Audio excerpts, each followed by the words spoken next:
All right, here we go. Today we have Hurricane Chris, fresh off beating a second-degree murder charge where he was facing life in prison. Welcome to Vlad TV. Ain't God good? Yeah, man, congratulations. When I heard the news, I was extremely happy. I appreciate that, man. Yeah, I've been going through this for 3 years, Vlad, so it's like now I feel like I could breathe and live again. Every breath I was taking felt artificial for 3 years. It felt like I was just waiting to die. You feel what I'm saying? Like, it's major.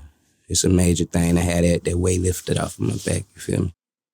Well, you were here in 2021 when the case was still pending. So I didn't really want to talk about it back then because it was a very serious pending case. And that's what now let me stop some.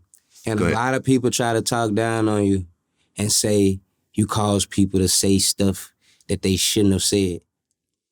I went through my neighborhood after I did the interview with you, and everybody asked me, I said, bruh, he ain't trying to make me say nothing that made me uncomfortable or that would incriminate myself or nothing. I said, bro, he was straight up. Like, I don't know what they talking about. He was straight up with me. Like, bro didn't try to harm me at all. You know what I'm saying? And I appreciate you. You know, he was very sensitive to what was going on when we did the interview. And I can testify to that. Absolutely. You're real. Absolutely. Thank you, man. Thank you. Well, let's go ahead and actually talk about the situation. You know, you reached out on DM. You said, hey, you know, I just beat the case. I'm ready to talk about it. I want to go into the details. I said, you know, if you're comfortable talking about it, then we can go ahead and talk about it. So let's go ahead and lead up to the actual situation on June 19th, 2020. Now, you were in a 2016 Mercedes at the time. Right. And there was some confusion as to the ownership of the Mercedes because later on you find out that the Mercedes was registered as a stolen vehicle. Right. Right? Now, from what I understand, this was your ex-girlfriend's car. So tell me about that whole situation of why you were in that particular Mercedes that day. It was actually a car that I purchased in her name, and when we put it in her name, I drove it ever since then. It was just a car that I had in somebody else's name. It was actually my vehicle. She never drove the vehicle, never had a key to the vehicle. I had insurance on it since day one. It just was in her name. Okay, why did she report it stolen, though? She reported it stolen because when we was in California, we had a argument, and I told her I was leaving California, going back to Texas, and I wasn't rocking with her no more. So she actually came to court and testified to the fact that that's why she reported it stolen. She said that we had an argument, and she woke up the next day and she reported the car stolen. Okay, thank you for clearing that up. So you're in this car that's technically your car. Yep. And you pull up to the Texaco gas station. Yep. What happens next? I get out of the car at the Texaco. I talked to some people I know for a while, and we just standing outside. Something I do in my community very often. If I see somebody I know, we might stand there until the cows come home, just talking. It's the area that I was raised in, and I know almost every face. So, I mean, it's just something I'm comfortable doing. And as we were standing outside talking, somebody started breaking into the car, opening the car door. I run to my car. When I run to my car, I see him at my car door. He didn't open my car. I got an AR-15 inside the vehicle.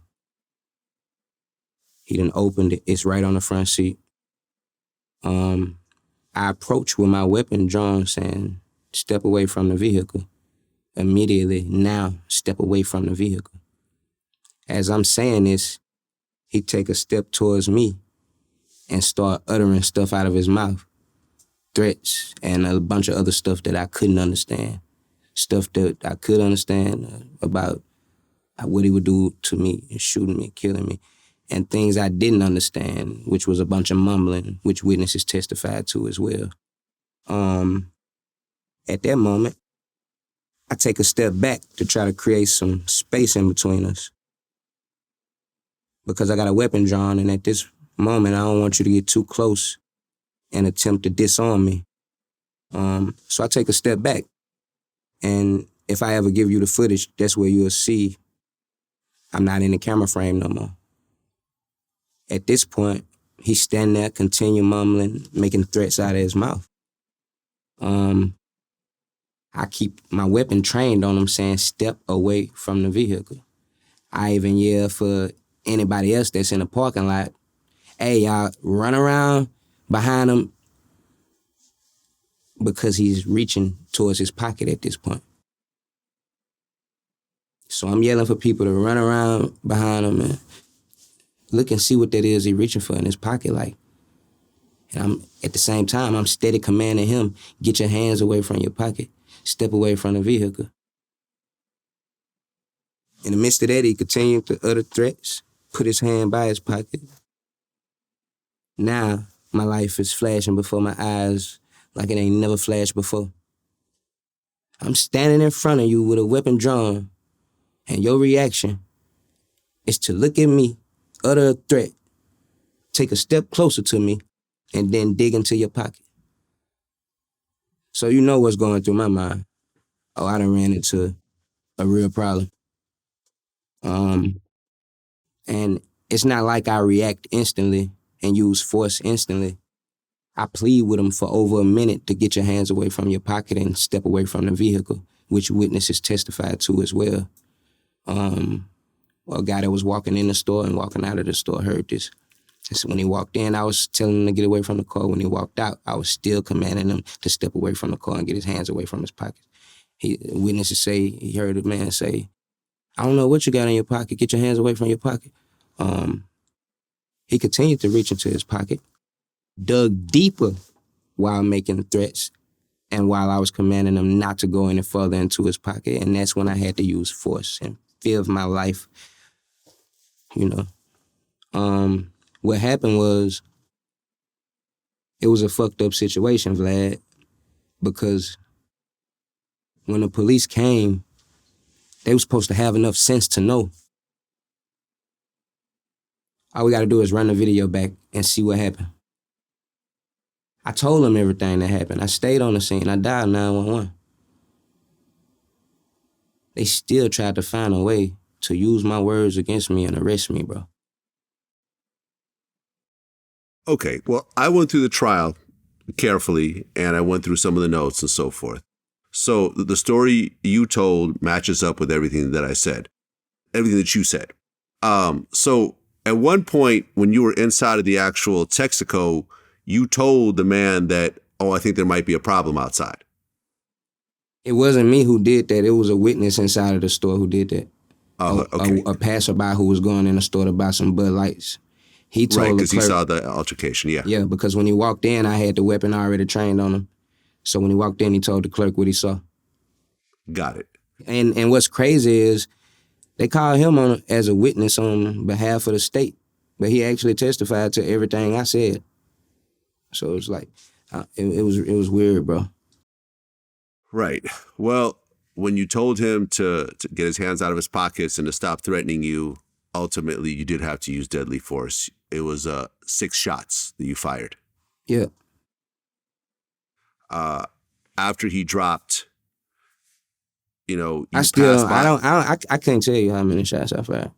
Well, I mean, according to the court case, it was 6 shots. He had 9 bullet wounds total because of some of them went through. They went on one side and came out the other, so it was multiple wounds, but it was 6 shots total. Ultimately, you walked around the body, and I guess you got in your car and you left, but then you called 911 and came back by the time the police had arrived. No, that's not how it happened. So what happened was I got in my car. As people started walking up to him, he was right next to my car. I moved my car from on the side of him to another gas pump, and I sat there for a minute. I got footage of all of this I can show you. I sat there for a minute, and the store owner turned out all of the lights in the parking lot. It got pitch black dark. On the video, you'll see it get pitch black dark, and I leave the parking lot immediately. When I leave the parking lot, I'm already on the phone, 911. So when I get out of the parking lot and make a right, I'm speaking to dispatch, still in disbelief of everything that just happened. As I'm speaking to dispatch, police start passing by me, coming to the scene. So I throw the phone down. They here now, so I follow them back into the parking lot, and I walk up to them and tell them everything that happened. Right. I guess you approached the police and you told them what happened, and then you said you have the gun in your car and it's unloaded. Yep. Right.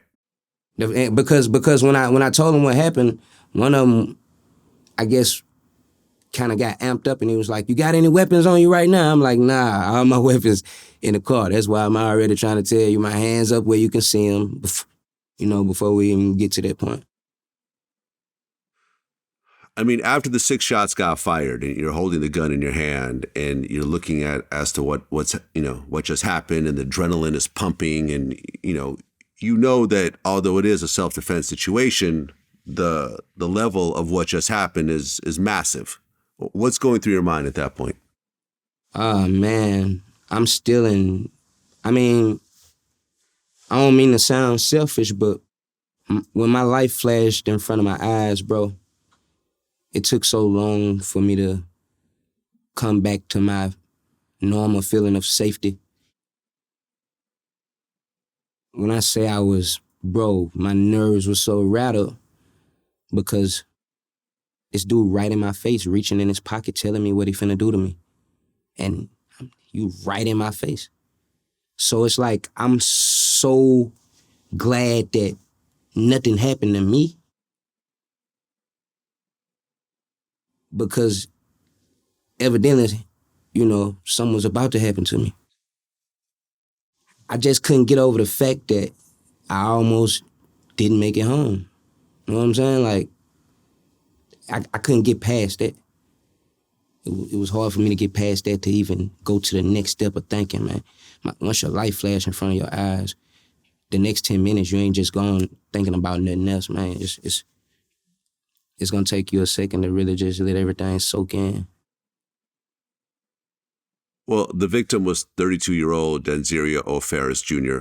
He was taken to the hospital and he died of his wounds. And I just want to say, rest in peace to Danzeria, and my condolences to his family. Yeah, condolences to his family, and definitely rest in peace. And like I tell you, his family is actually, some of his people in his family, like, they are from the same community I'm from. You know what I'm saying? Like, I never knew him, but it's people in his family that's from my same community, and we grew up in the same areas. You understand what I'm saying? So it's definitely it's an unfortunate situation, and I definitely want to send my prayers out to his family. It's a serious situation, and it's just an unfortunate situation, and I pray that they understand that I was in fear of my life, and I would never put nobody else's life in danger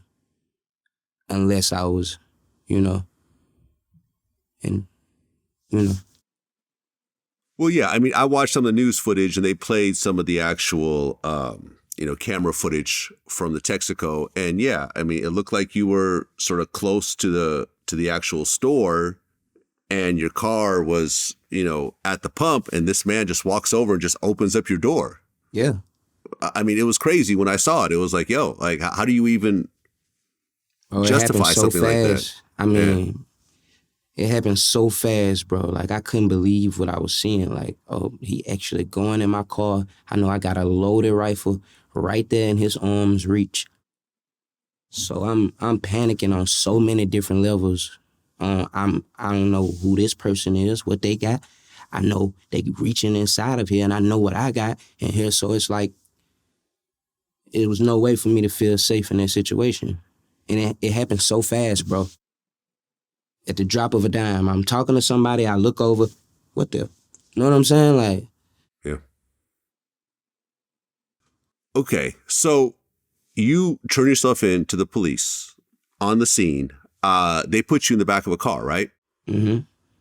And I guess your mom shows up. Mm-hmm.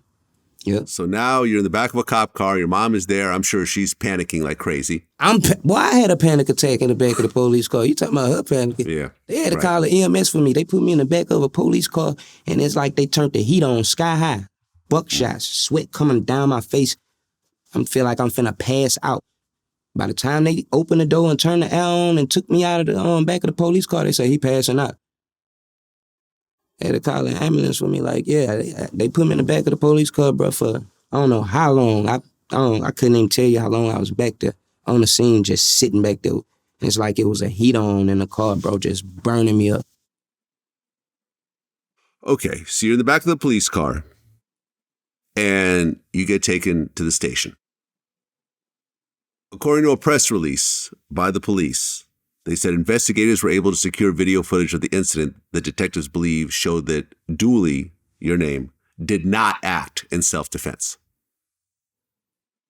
So you get booked and you get charged with 1 count of second-degree murder and illegal possession of stolen things, which is the car situation. And for those that don't know, the state defines second-degree murder as any type of unlawful killing that is done with malice aforethought, but without premeditation, meaning intentional killing without premeditation. When you find out that you're being charged, I mean, the stolen car, whatever, but when you get charged with second-degree murder, what goes through your head? I felt like life wasn't real. I feel like everything I was ever told is a lie. Because I was told if you do right, you know, your life should be okay. You don't do nothing to nobody, nobody shouldn't do nothing to you. That's really what I was taught by my grandma growing up. And this showed me how ugly the world really is. Like, it's people out here that's willing to not pay attention to my character, know who I am in a community, overlook all of that just to try to get a conviction for a job and get promoted. It showed me like I'm really in a sea with sharks and I gotta learn how to swim.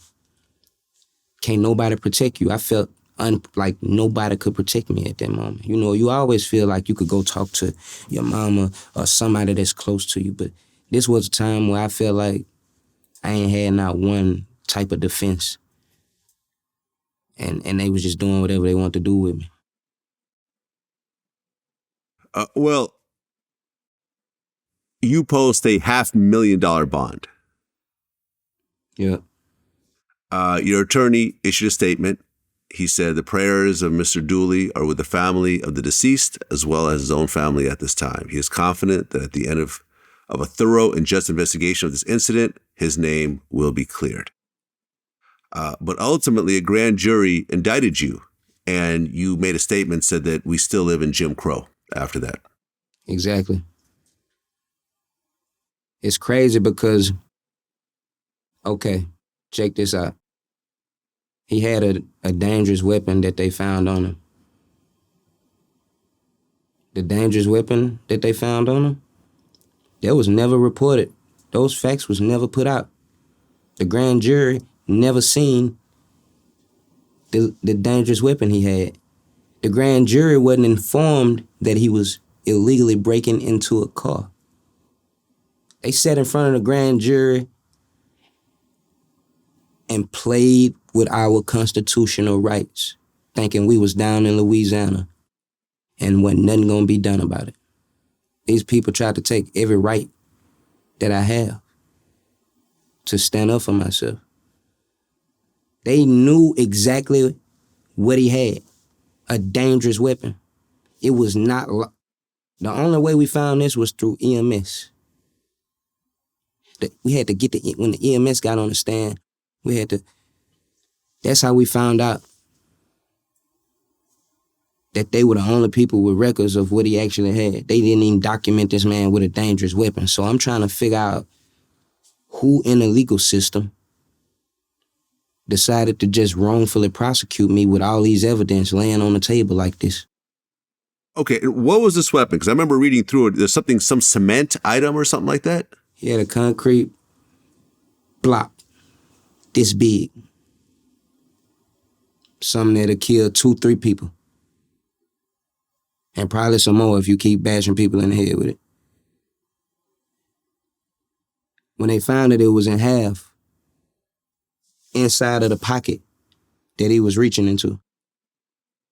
We asked the arresting officer, if you could have seen this before you made your decision to make the arrest, would this have altered your decision and ultimately arresting Mr. Dooley? You know what he said? Nah, I stand on my decision then and I stand on it right now, 1,000%. He said, that's just some concrete. Blocks thick, I'm talking about like the side of a cliff type chunks. And some big bike shorts. Something this big. When they hit the desk, they go boom in front of the jury. And when they hit the desk, I'm like, man, these people, see, I had never seen them. I never even saw them. Bro, my feelings were so hurt that my community would try to do that to me. And they had all the evidence right there. It really showed me that I was dealing with Satan, bro. Okay, so you plead not guilty. You bond out. Shortly after that time, Ferris's family had a memorial at the Texaco station, and this was actually broadcast on the news. His mother was there. You know, she's obviously very hurt. But this is being presented on the news to the community, which is obviously making you look a certain type of way. When you saw that on the news, what did you think? Man, it was embarrassing because this the community I come from and where I've done nothing but, you know, things that I would think to be positive. May not have been perfect, but I try my best to uplift the city in a positive manner and represent them everywhere I go and tell people about them. And, politicians call me to do stuff, I do it. State representatives call me, I'm coming to do performing at plays, whatever y'all got, parades. So it's like, who decided I was the enemy and why nobody didn't say, hey, nah, that's Chris? You know what I'm saying? Like, nah, like, let's look a little closer at this. To see them paint the narrative to the media like that, it was like my hands were tied behind my back and there was nothing I could do. And you got to think, that messed my bag up. I signed with acting agencies that I had been in acting school with for a whole year before this happened. I was about to start landing roles. And a lot of the stuff you see out right now, I had already did my first small film. I lost my contacts, my Facebook. I lost relationships because people saw what was attached to my name when the media put this out. Certain people didn't want to do business. I had promoters that was part of nonprofit organizations that said they couldn't book me no more because of what was attached to my name. So they really, you know, fucked my finances up. Well, let's fast forward to 2023. The trial is, you know, now set for March. But leading up to the trial in February, your lawyer made a statement. He said, recently in court, the state turned over a new statement from a witness who saw the descendant approach the vehicle and enter. The witness then heard Chris begging him to get away from the car, followed by Chris screaming not to reach from his pocket. Chris is praying for a reevaluation of the charge and that the case be dismissed by the district attorney office. But ultimately, the case was not dismissed. Them folks told us, we'll give you 40 years. Aha. So that was the plea deal that you got. We'll give you 40 years on manslaughter. 40 years on manslaughter. And I ain't did shit that I ain't. When you heard 40 doing. years, what did you think? Because you're how old are you right now? Right now I'm 33, 34. Okay, just turned 34. So they're telling you you'll get out when you're 74 years old. Bruh, and I ain't did shit that I ain't had no business doing. I ain't did nothing but protect myself. My life was really in danger, bro. I really protected myself. How I end up on this side of the stick? Okay, so the plea deal was obviously turned down. Like, they never even brought it to me. My lawyer ain't bring me that. My lawyer told me after I won, my lawyer came to me and said, yeah, I just want to let you know, when I sat down with him, the offer was 40. He said, I never even came to you with it. I mean, I can see why. He probably would have been fired. Okay. March 6, 2023, the trial begins. Yeah. Coming into the trial, how are you feeling? I lost my appetite. I couldn't eat no more. I probably was eating like some eggs, some bacon in the morning, but I wouldn't finish it. And throughout the middle of the day, I asked somebody to make me a sandwich. Still wouldn't eat that. So I really started just like, I got sick, bro. I got sick mentally, physically. I started losing weight. I just started, it felt like it was killing me, bro. You feel me? Like knowing my life in somebody else's hands and I ain't did nothing but protect myself. Anybody who know me know I would never wish harm on nobody, you know, or want to see nobody in harm's way. Anybody who know me, they know I'm all about chilling. I ain't trying to be extra tough. I ain't trying to make you think I'm tough. I ain't trying to do none of that. I'm trying to have some good times with my people and some food and some music, and we ain't on none of that, Vlad. You understand what I'm saying? So for this to come at me like that, when I ain't went out campaigning for this shit, I ain't go out here with my chest out looking for this shit. This shit knocked on my door and found me. Yeah. Well, the trial begins. And your lawyer, in his opening statements, he compared the man who passed away to Debo from the movie Friday. Yeah. And basically said how much bigger this man was than you and how intimidating he was, and essentially painted a picture that you were basically scared physically of this man. I mean, I don't think he painted a bad picture. I think he painted a pretty good picture. The mind state of this guy was Debo. I'm finna walk up on you and do what I want to do. However I want to do it. Take your shit, go in my pocket, reach for this weapon. I'm finna do whatever I want to do. I'm Debo. That's why he put that narrative on him. I mean, that was really like, you know what I'm saying? I was faced with a Debo type cat. God bless his soul, you know what I'm saying? But that was one of them type situations, you know. Debo come to, you know, do what he want to do, how he want to do it, take your shit, whatever. Like, so I mean, he wasn't far off with that. Well, the prosecutors painted a different picture. They said that you approached the man with a handgun and the two of you were arguing over a car that was allegedly stolen by you.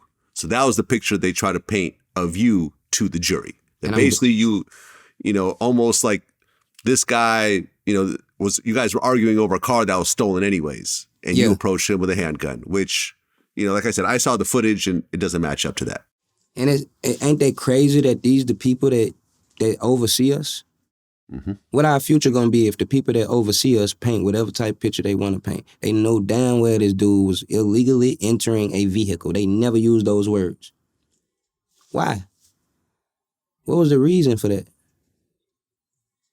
You got a responsibility, bro. You got a responsibility. The people of the community, they hold you to a high standard. You supposed to be, you know, all the way solid. You supposed to keep it all the way 1,000. I ain't never did nothing to none of these people for them. I ain't never been in their face. They never arrested me before to feel like I was a nuisance or a problem that they needed to get rid of. I think it was election. Somebody was running for some type of election or something when I got arrested, and it was some politics involved. Bruh, it ain't no way they supposed to found that big stupid brick in his pocket. There go the deadly weapon. There you go on camera reaching for it. Self-defense. Close it. Why that didn't happen, bro? Yeah. Well, the trial starts. The prosecutors called 9 witnesses to the stand, including the cop that, you know, ultimately you turned yourself into, the guy that witnessed fired. everything. Oh, he got fired? Yeah. Good rinse. 2 of them. You know, 2 cops got fired. That was arrested. 2 of my arresting officers. The one who questioned me and the one who arrested me. They gone. The witness that saw you, I believe the clerk, was he a witness as well? The one that was inside? Yep. Yeah, that clerk was a witness. Now, on your side, you had two witnesses. Your ex-girlfriend took the stand, right? Not on my behalf. Oh, that was on their behalf. Yeah, that was on their behalf. Oh, okay. Got it. Only people went up for me was me and an expert. Okay, and what was the expert? The expert specializes in enlarging video, revealing objects under clothing, metal objects that light up a certain color, to slow down the imagery, to show you that he was fired after reaching deeper. Show you that the bulge was in his pocket that he was reaching for. To show you him walking through the store with that same bulge in his pocket. That's what his job was, to specify that type of information. Well, you actually took the stand yourself, which doesn't always happen in murder cases. You know, for example, the Taxstone case just passed where he was found guilty. He did not take the stand in his own defense. When it came down to it, a lot of times lawyers suggest that you don't take the stand because it's not up to you to show that you're innocent. It's up to the state to prove that you're guilty. Exactly. Right? So was there a discussion with you and your lawyer about you taking the stand or not? Oh, no, I knew I was going to talk from day one. It was never a thought in my mind of silencing me. This is my life. I know exactly what happened. I mean, my lawyer is a terrific lawyer, and he did an amazing job, Alex Washington, but at the end of the day, I had to get up there and say my part, bro. I couldn't just put everything in their hands like that. I got to look these people in their eyes because my life is in their hands. I want to talk directly to these people and see if they could see I'm not no lying ass nigga right now. You understand what I'm saying? I'm looking you straight in your face, telling you exactly what happened. I'm not gonna bullshit with you. I'm gonna answer when you ask me a question. You know what I'm saying? Like, I wanted to get up there. You know what I'm saying? Like, and she cross-examined me back. She cross-examined me, and it got ugly. You know, so I still didn't regret getting up there, bro. I had to speak my part because I feel like the jury, they feel like, all right, it's 12 of us. Everybody done said what they got to say. So I feel like the jury looking at it like, if you don't say nothing, then you basically hiding behind your lawyers. An innocent person, it's hard to make them be quiet because you know you ain't did shit. You almost got a whooping trying to tell your mama that you didn't do something that she thought you did. You know what I'm saying? So it's like, that's just how I felt about it, bro. Well, the trial was very emotional. 3 911 calls were played to the jurors. And while those calls were being played, one woman ran out of the room in tears. The victim's mother and brother were there. They were both crying. You know, and obviously this affects the jury. I mean, the jury is seeing this and, you know, it plays a role in the trial. You know, when you're seeing all this play out and so forth, and people are getting emotional and, you know, the mother is crying, and obviously the mother had nothing to do with this. You know, I mean, my extreme condolences to her. But you're seeing all this play out. Were you getting somewhat nervous? My back was turned. So I wasn't looking back to see what was going on. When I say my eyes was locked in front of me and I was focused on everything in front of me, my head might have went down a few times, but I ain't turned around. I ain't looked behind me.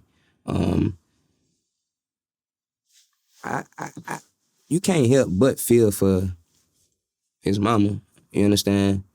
Like, I ain't never gonna have nothing bad to say about it. Like, you know, I wish her the best.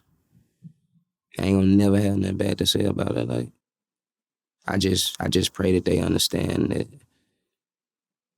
I'm a man with a family and a child. And this person had no business doing what they was doing, putting my life in danger, and continuing to put my life in danger after they saw that I felt as if my life was in danger. So who cares about my safety, any of this type of stuff, you understand? Because my grandparents, if they saw me go out and do wrong, and Vlad had a situation with me, well, I got the type of grandma that will never be able to be mad at Vlad. I've been watching Country Black interviews, bro. That's crazy. My grandmother would never be able to be mad at you because she know I was out doing something that she didn't teach me to do and that she taught me not to do. It's just how she built. And I hope they could find this inside of them. You understand? I never want to see a woman with her head down of no kind, period. I'm the type of person that if I can raise your head up and put a smile on your face, that's what I'm all about, you know? March 15th, 2023. 9 days after the trial started. The closing arguments get read by both sides, and the jury goes to deliberate. How long was the jury deliberating before they came back with the verdict?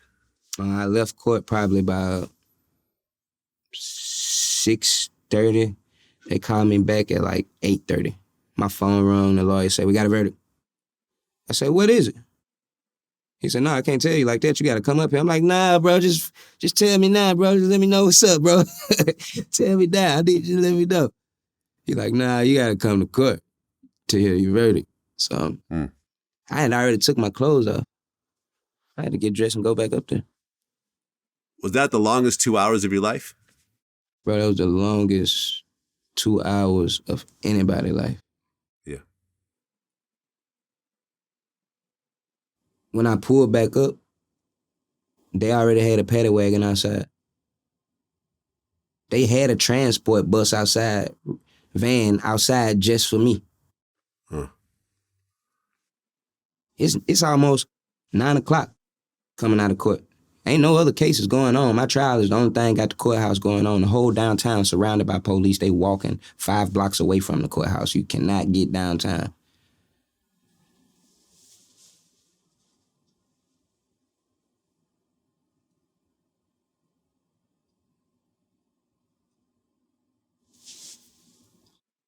Okay, so you come back into court. The jury comes back out, and they read the verdict. Yeah. And what's the verdict that they read? Not guilty. Not guilty. Not motherfucking guilty. I told y'all. Bro. I told you the whole time I wasn't guilty, bro. Like I told y'all. I ain't gonna go out and do nothing crazy, bro. I'm a aight dude, you hear me? I'm a aight dude.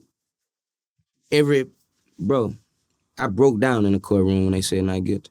I'm talking about broke down, you hear me? Like, boy, when I looked up, by the time I took my head up, took my hands off my face, the courthouse was clear. There wasn't nobody standing behind me but my family. Now, when this was going on, it was 100-some people in here. People from all over came to see this. As soon as they said not guilty, next charge, not guilty.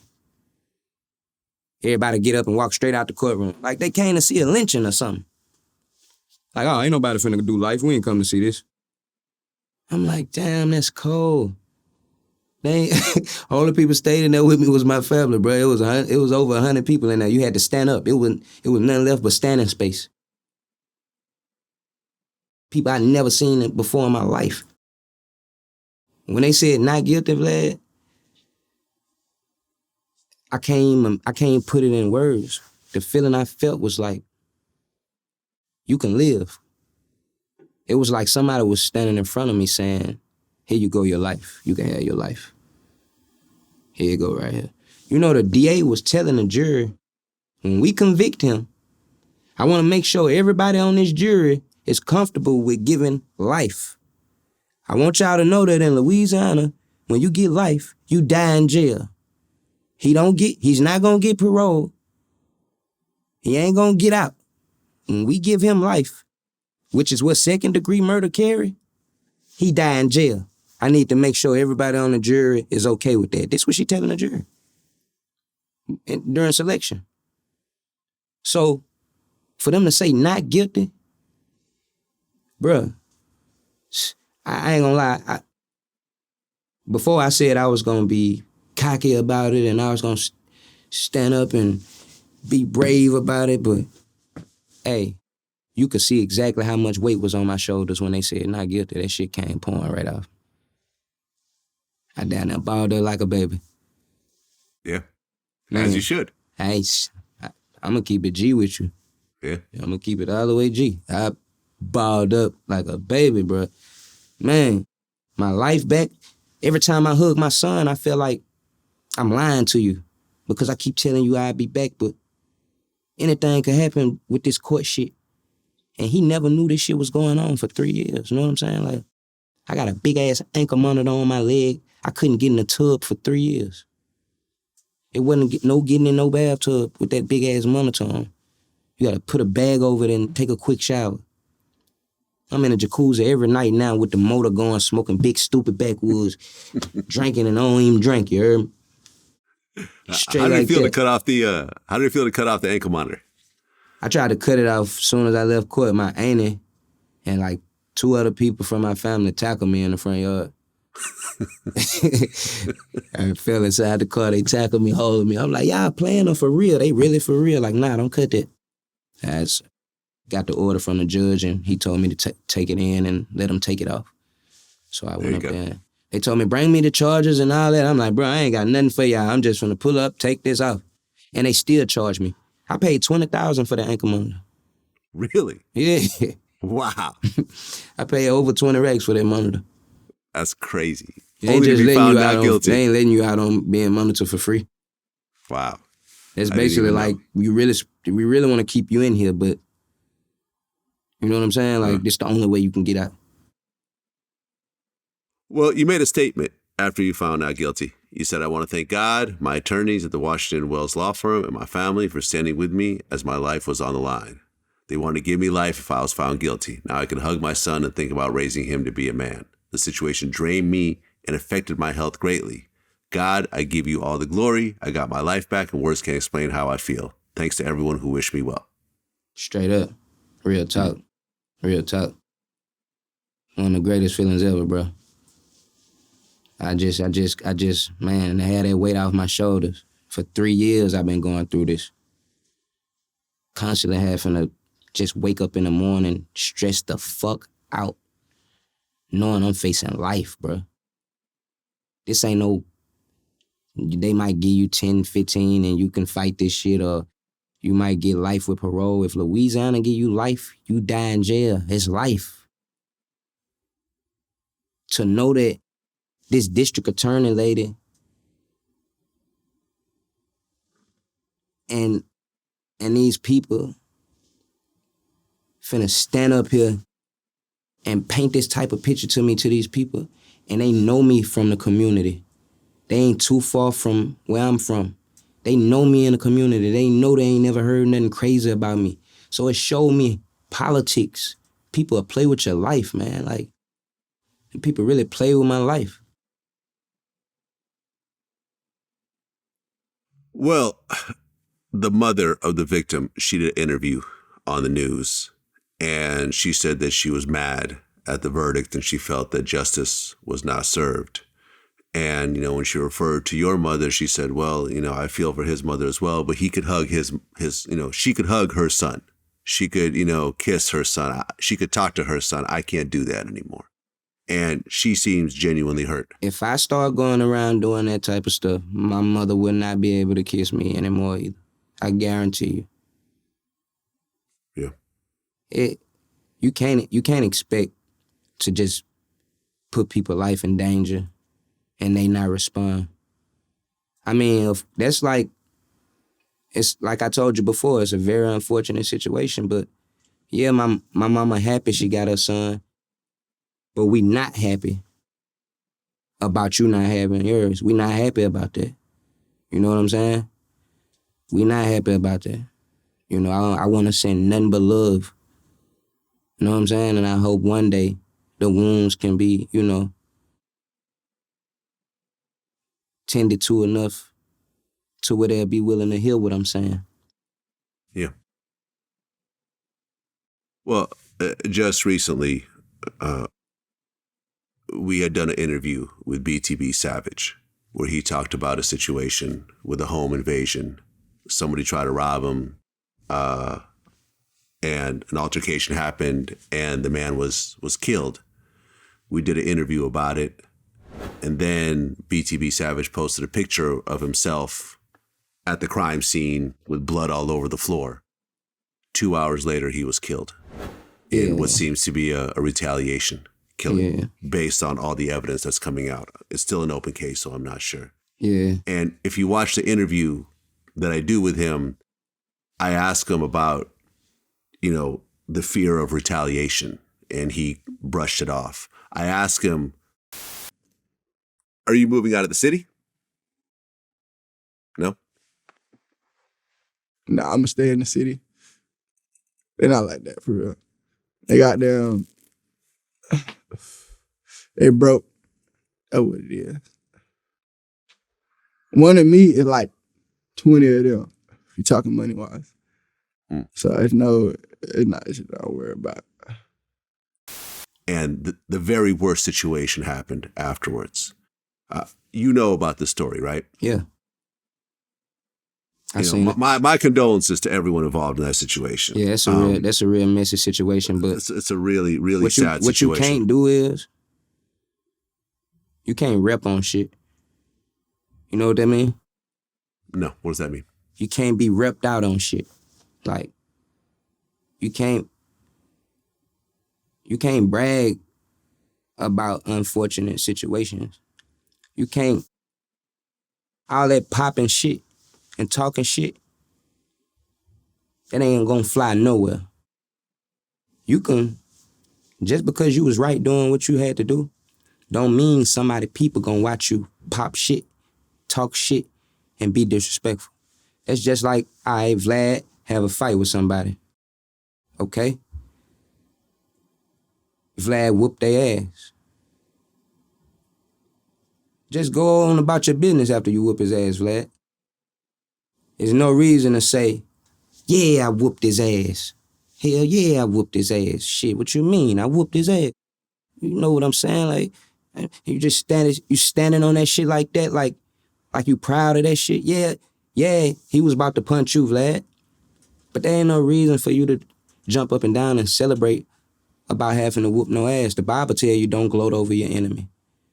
So it's like, of course, you whooped his ass, Vlad, but if you keep turning him, fucking with him, one of his people might say, hey, come on, step out here. You talk too much. You know what I'm saying? And they may have let it be what it was if you would have got off the gas, because they may have had common sense to see he was fucking with Vlad, they fell in one, and it ended how it ended. But when Vlad keep popping shit every time he see these people, or popping shit somewhere else and then make it back to these people, they like, oh shit, he really doing that like that? Oh, he repped out on that shit. He wanna, okay, bet. All right. You know what I'm saying? So that's their mind state. Well, the reason why I asked this question is, are you at all concerned about being in Shreveport after this situation? Are you planning on moving? Are you worried about retaliation? Because the last thing in the world that I want to see is what happened to BTB Savage happen to you. I don't be on that repped out shit. I ain't stay in Shreveport when it happened. I was just there visiting family. I don't stay in Shreveport now. But I be there a lot. I mean, when I'm there, I'm there. But I don't be with that capping shit. I ain't disrespecting nobody. So the only way a nigga gonna have a problem with me is if I'm out here being disrespectful, talking some disrespectful shit. Like, you hear everything I say is condolences. It's a fucked up situation. I don't wish no bad on nobody. I ain't on no repped out shit trying to say, yeah, I did this to such and such. It's a very unfortunate situation, homie. It ain't no shit I want to shine on and brag on. I want to send love and, you know what I'm saying, that type of shit to his people and hope that, you know what I'm saying, one day their ears can open and understand that I was put in a position where I had to make a decision, a split decision in the blink of an eye to protect me going home to my son. I couldn't leave that in the hands of nobody else. And at that moment, with him reaching in his pocket, making these threats, my life and safety was in his hands. I couldn't leave it like that. That's all I want people to understand. So when you say, am I worried about any of that type of shit, it's like, I ain't doing nothing to bring that type of shit. But I wasn't doing nothing to bring that type of shit. So what you can do is, you can move correctly. You can follow your set of rules that you apply for your life if you feel like they keep you safe. But you can't tell your next door neighbor what's gonna happen to him when he walk out his house. If it's gonna be road rage, he cut somebody off and they want to shoot at his car. So at the end of the day, we taught to protect ourselves and to move in a protected manner, whether it's a time of high security or a time of low security. Whether it's high risk, low risk, I still move the same way. You understand what I'm saying? And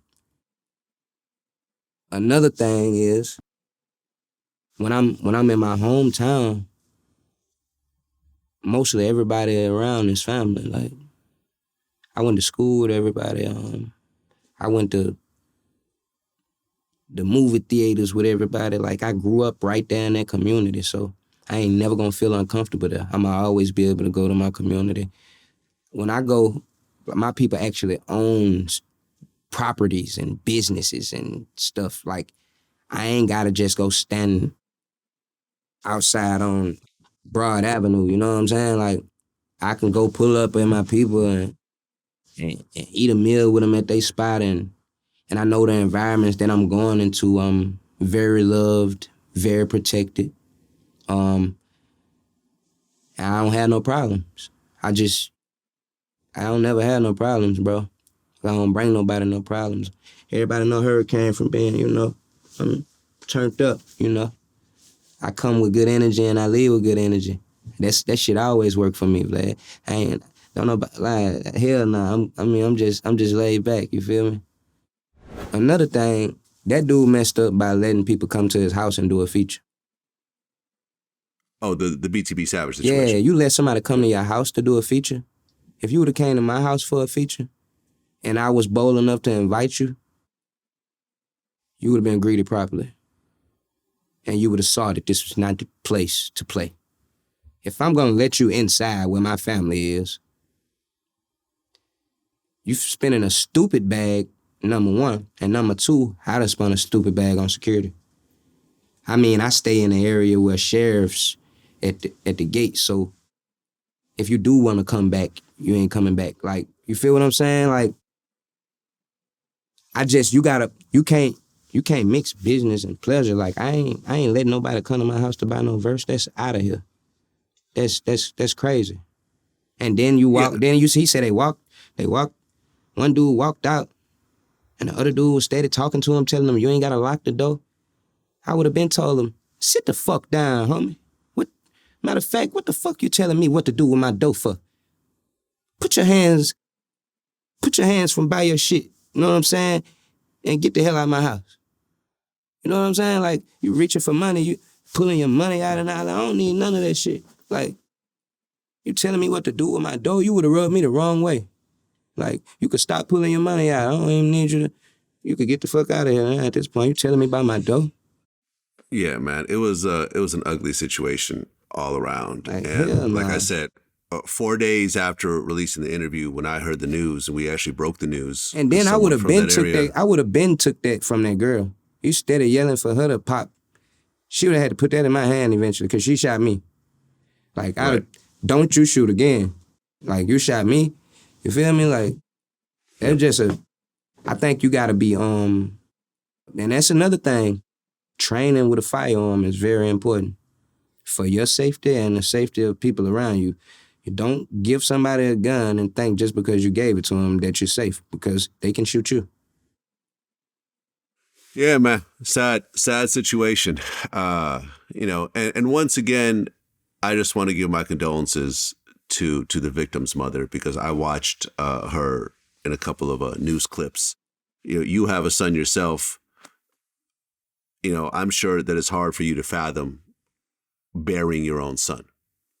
Regardless of what happened, regardless of whose fault it was, burying your own son. Oh, well, I ain't saying it was his fault. No, yeah. I never said it was his fault.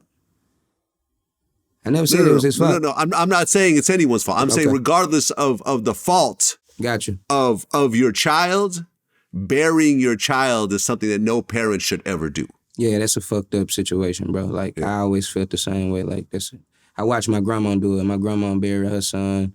Well, both of my grandmas buried their children. One of my grandmas buried probably 2 of her children. The other one buried 1.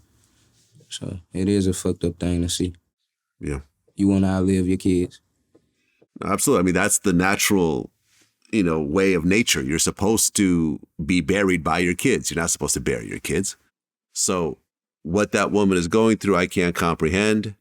And I hope that at some point she does find some healing and some peace in that situation. Yeah, I want to send condolences to his family. That's a very fucked up situation, bro. And he was so young with so much life ahead of him. He just seemed like he had so much life ahead of him, bro.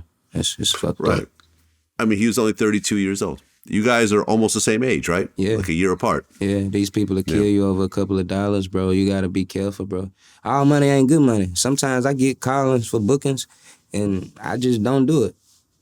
Like, all money ain't good money, bro. If I don't like the venue, I kindly turn your money down and tell you, nah, I'm good.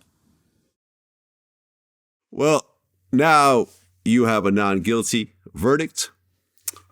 This whole situation is done. There's no such thing as double jeopardy, so you can't be retried for this in any type of manner. You can now get back to your life, get back to your career, get back to being a father, get back to being, part of the community. But I need back those losses. Yeah. We filing a lawsuit right now for failure to investigate. Aha. Okay. Yeah, I got a lawsuit. Failure to investigate. They didn't investigate this at all. How much are you suing for? I lost over $1 million, Vlad. I'm gonna tell you that. Yeah, I lost over $1 million. I lost over $1 million. I might give you some information in the next couple of days. Well, there you go. So if you lost over $1 million, there's the compensatory damages in a lawsuit. So that's $1 million. And then there's punitive damage, which is to prevent the police department from doing something like this again. So it's probably going to be another, this sounds like a multi-million-dollar lawsuit from the outside looking in. Yeah, it's definitely going to be a multi-million-dollar lawsuit. It's definitely, most definitely. I mean, it ain't nothing that I wanted to do, but they forced my hand. I actually told them, here go all of this evidence. Before y'all take this to trial, y'all may want to look at this. If y'all take me all the way like this and make me exhaust my finances and exhaust my mental and cause all of this stress on me and y'all lose, I'm coming. And that's what they did, lost all 12 jurors. So now I want back everything. They took my phone. I lost every contact in the phone. I couldn't even contact Vlad. I lost my Facebook.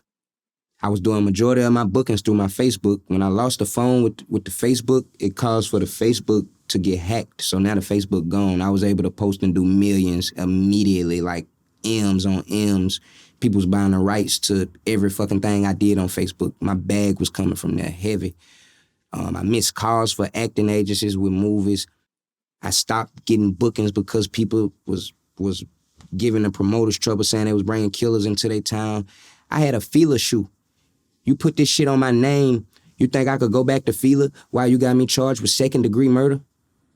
Fuck no, Fila they not fucking with that. I'm clear now and they see what it is, so it's back up there, but you understand what I'm saying? Like, you took everything from me for 3 years. Wasn't no possibility for me to go out here and make no commercial money with my name. And y'all had all the evidence right there. All of it. There you have it. Hurricane Chris.